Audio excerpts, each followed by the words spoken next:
सीमित शब्दों में भाष्य लिखने के लिए प्रसिद्ध वेंकट माधव का समय कतिपय प्रमाणों के आधार पर 1050 से 1150 ईस्वी के मध्य माना जाता है। इसकी पुष्टि स्कंद स्वामीकृत ऋग भाष्य की भूमिका पर पंडित श्यामशिव शास्त्री ने की है। वेंकट माधव कृत ऋग भाष्य अत्यधिक संक्षिप्त है। इसमें न व्याकरण से संबंधित टिप्पणी है और न अन्य कोई टिप्पणी, केवल पदों की व्याख्या पर्यायवाची शब्दों को देकर की गई है। एक विशेषता इसमें विशेष रूप से पाई जाती है, वह है ब्राह्मण ग्रंथों से युक्त सुंदर रीति से प्रस्तुत किए प्रमाणों को साथ में रखते हुए हम चलते हैं ऋग्वेद के प्रथम मंडल के सूक्त 126 की ओर।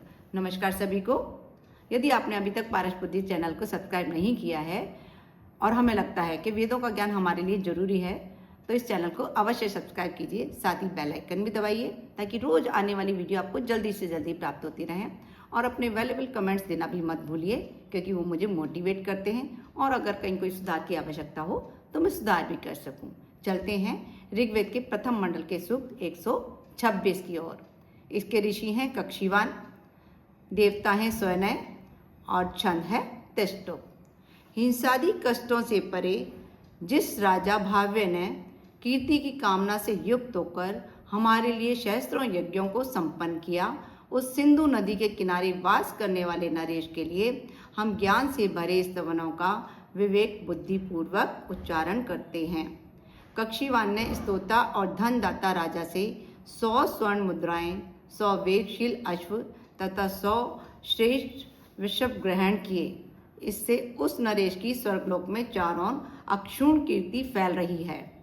स्वनय द्वारा प्रदत्त श्रेष्ठ वर्णों के अश्वों से युक्त और श्रेष्ठ स्त्रियों से युक्त 10 रथ हमारे यहाँ आए हैं।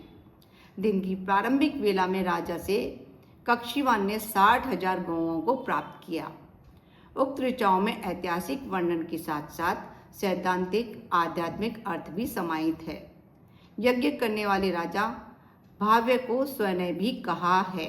भाव्य का अर्थ होता है किसी रस विशेष से पूरी तरह अनुप्राणित परात्म चेतना से अनुप्राणित जीव ही भाव्य है। वही आत्मनिर्देशित स्वनय भी होता है। ऐसे भाव्य द्वारा किए गए अनुष्ठानों का लाभ कक्षीवान निर्धारित मार्ग व अनुशासनों में चलने वाले कर्म कुशल को प्राप्त होता है। साथ ही कक्षीवान को स्वर्ण मुद्राएं, वैभव, बैलों, अश्वों, पुरुषार्थ श्रम की क्षमता, गौओं, पोषक पदार्थों तथा स्त्रियों, सत्प्रवृत्तियों की भी प्राप्ति होती है। हजारों की पंक्ति के आगे 10 रथों को 40 घोड़े खींच ले जाते हैं। अन्न युक्त घास खाकर पुष्ट हुए स्वर्णालंकारों से युक्त जिनसे मद टपकता है, ऐसे घोड़ों को कक्षीवान अपने वश में करते हैं। मार्जन, मालिश आदि के द्वारा थकान मुक्त करते हैं। पुष्ट 10 इंद्रियों को 4 पुरुषार्थ खींचकर हजारों से आगे ले जाते हैं।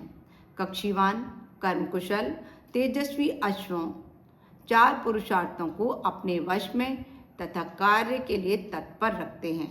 यहाँ 10 इंद्रियां आई हैं, तो 10 इंद्रियों के लिए लिखा है कि 10 इंद्रियों में से 5 ज्ञानेंद्रियां, नाक, जिह्वा, आँख, त्वचा, कान और 5 कर्मेंद्रियां, हाथ, पैर, वाणी, गुदा, जनेंद्रियां से मिलकर 10 इंद्रियां बनती हैं। ज्ञानेंद्रियां हमें बाहरी दुनिया का ज्ञान कराती हैं, जबकि कर्मेंद्रियां हमें कार्य करने की क्षमता देती हैं। और 4 पुरुषार्थ अश्वों के रूप में बताए गए हैं कि तेजस्वी अश्वों को 4 पुरुषार्थ के रूप में लिया गया है। धर्म, नैतिकता, अर्थ, समृद्धि, काम, इच्छाएं और आनंद, और मोक्ष, मुक्ति है। ये जीवन के 4 प्रमुख पुरुषार्थ हैं जो व्यक्ति को एक संतुलित और पूर्ण जीवन जीने के लिए मार्गदर्शन प्रदान करते हैं।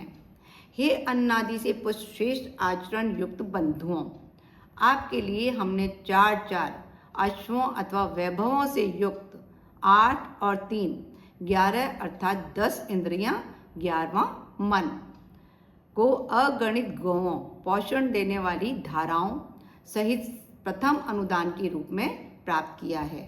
ये सब प्रेम पूर्वक रहने वाली प्रजाओं, परिवारों की तरह रहकर रथादि युक्त होकर श्रेय की कामना करें।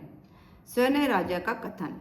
मेरी सहधर्मिणी नीति युक्त मति श्रेष्ठ बुद्धि मेरे लिए अनेक ऐश्वर्य एवं भोग्य पदार्थ उपलब्ध कराती है।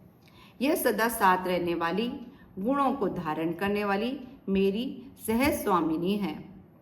सहधर्मिणी का कथन, हे पतिदेव, आप मेरे पास आकर बार बार मेरा स्पर्श करें, प्रेरणा लें, परीक्षण करके देखें, मेरे कार्य को अन्यथा न लें।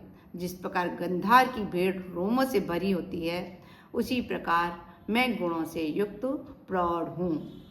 ये हुआ सूक्त 126। अब नेक्स्ट वीडियो में हम मिलते हैं सूक्त 127 के साथ। नमस्कार सभी को, खुश रहें, स्वस्थ रहें, मस्त रहें।